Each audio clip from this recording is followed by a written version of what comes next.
Fionna and Cake is an absolute masterpiece of a sequel. Though I am reluctant to begin talking about the series until it concludes this Thursday, I just can't help myself. So instead of talking about why the storytelling is phenomenal or why this is the best cartoon released this year, let's instead dissect the reason behind why this succeeds as a sequel. Adventure Time is a long-running series that aired back in 2010. It was first presented as a lighthearted kid show, but as the series continued, we were given some incredible storytelling feats, one of which being the Ice King story. Finn and Jake were no longer the main reason you were watching the show every week. It was instead for the world. Before I indulge why that is, let me take you on a little detour. This is a sort of exercise writers can do in order to help with the idea of scope. It helps with a number of other things, but this is what I'd like to focus on. The practice starts with writing about an incredibly small detail, then with each sentence slowly expanding the lens of the world. For example, you can have the first sentence be about the lead of a pencil, then transition on that person, the house they are in, the city they inhabit, and finally end on the globe. You can also have a similar exercise doing the exact opposite, but that's not very important. The reason I bring this up is because it is the exact technique used inside of Adventure Time. They start out small and in due time broaden the scope to encompass godlike beings inside of the show. As they broaden their scope, they litter small moments of foreshadowing to make the transition more fluid.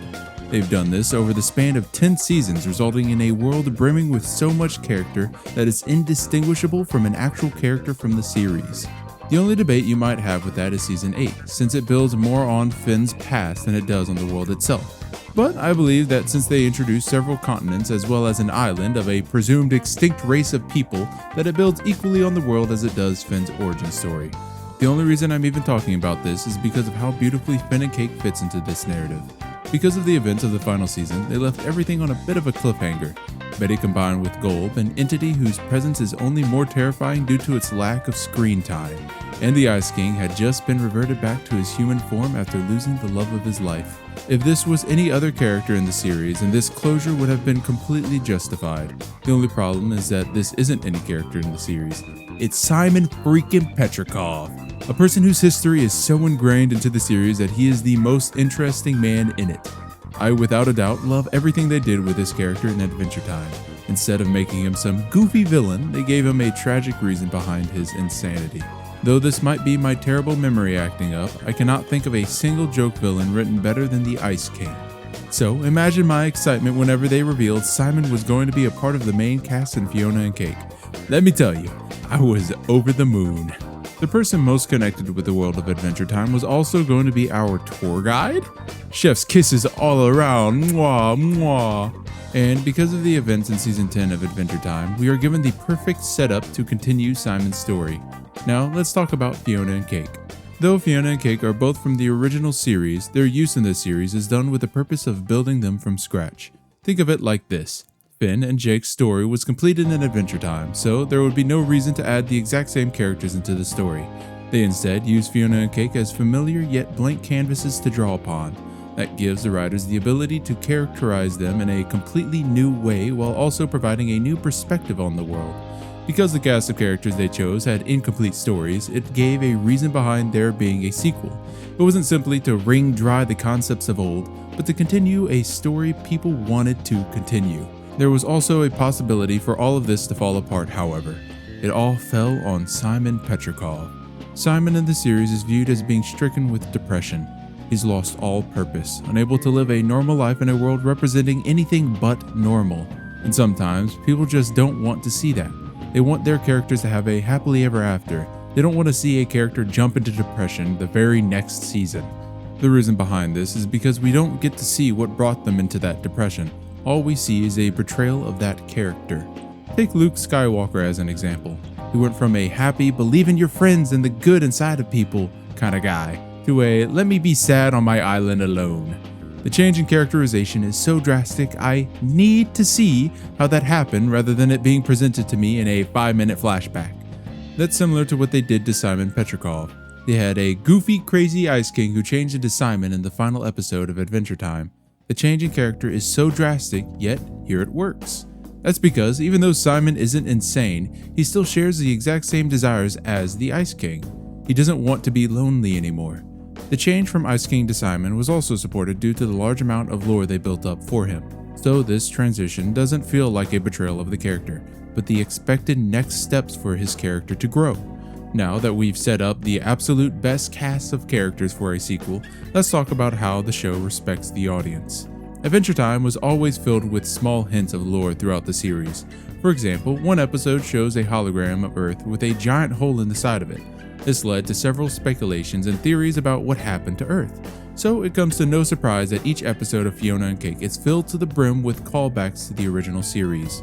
Showing bits of nostalgia is not always good. If you do it too frequently or without enough care, you get a bunch of mimba berries sitting in front of the screen. It takes away from the main narrative in order to give worthless nostalgia points. I'm glad to say that Fionna and Cake is nothing like this. The way they handle nostalgia is borderline perfect. They start out heavier in the first 2 or so episodes, providing a sort of thank you to the core audience who watched the original series. The first episode is the only one that I believe extends just too far over the line for me. Most of the episode is spent showing off how people from the Adventure Time cast would look like if they were human. On the first watching, it isn't egregious by any means, but I can tell future reruns of the show could make that episode feel very boring.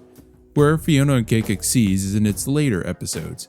You have to remember what I said before. The world of Adventure Time is a character in of itself, so even changing the slightest thing about it would result in an extraordinary shift in narrative and theme. It's similar to the butterfly effect in all those time travel movies, but this time it happens to a fictional world. One that is so intricate and interesting that just by making Simon Petrikov die without ever meeting Marceline means that the world would become a vampire paradise. You can see these small changes in almost every one of the universes they visit. One small thing is changed, resulting in a plethora of other changes down the road. This in of itself would be interesting, but with how much lore is built up throughout the run of Adventure Time, it makes each of these episodes incredible what-if scenarios. Not only changing the world, but also morphing past relationships into a new perspective. What makes these changes even more impactful is how much lore they built up into each multiverse. Every episode is jam-packed with references to past episodes, Easter eggs, and even new lore that affects the original planet Earth. Not only is this changing our view on the world, but also building up Fionna and Cake's characters. We get to see how a normal person would act in these situations, how they would grow from it while trying to give their lives purpose. Not only do we get to see the main characters grow as people, but also get to see the side characters grow as well. If you hadn't noticed, each of these episodes are named after a character that will be presented in the following episode. It's also important to note that these episodes revolve mostly around the characters in some sort of way. Take for instance episode 5, which had a small side plot about a boy falling in love with a girl named Destiny, or episode 3 that was all about Cake the cat. Even episode 8, which had Jerry at the very end of the episode, was ultimately about him. I haven't talked about the structure of these episodes much since I'd like to save a little bit for my series review, but let's go into that really quickly. Since each episode is based around a character from that multiverse, their growth as a character becomes the focal point of each episode. Be that a growth that they had already undergone and we are simply spectating how that character changed, or how the character changed during the course of the episode. This gave a perfect tether to keep the story moving with each new episode. Every episode, the character's story would conclude, and in the next episode, a new character would be added to carry the audience through the new universe. And because this is a multiverse, they can add duplicate characters to the story.